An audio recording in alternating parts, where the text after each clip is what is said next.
We start the year with what we call winter prep. First, we plant our cover crop in late fall. Then we hedge the trees to bring them into shape.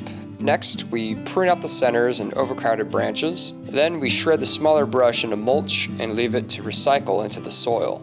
After shredding, we mow to keep vegetation down. And between all of that, weather permitting, we put out our soil amendments, which I'll dive into more in episode 4.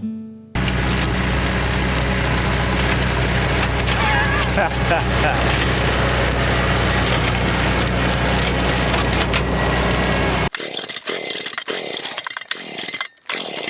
my God.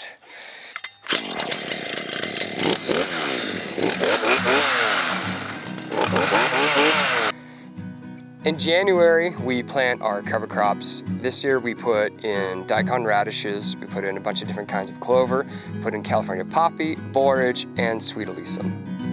All of those different plants help in some way to improve our organic matter, provide habitat for our predators, which help take care of our pests, so we have to use less chemicals, and create a better environment for our apple trees to grow.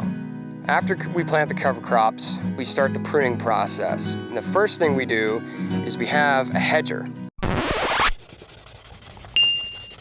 And our hedger is 6 giant saw blades. It's mounted to a hydraulic system on the front of the tractor.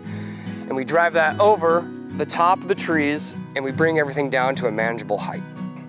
After we're done hedging, most of my winter is spent thinning out the inside of the apple tree.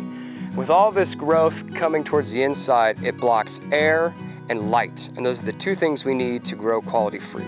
By getting more air and light through the center of the tree, we get a better color on the apple, we get a better fruit set when the balloon comes around, and we also get less disease by having air flow through and dry out any fungal spores that might be settling somewhere in the tree. After we prune, I have all these branches that I've cut. I take them and I throw them down in the middle of the row. And then when I'm all done, we're gonna drive over them and we're gonna use our tool, it's called a shredder, and we tow it behind the tractor and it turns it all into mulch.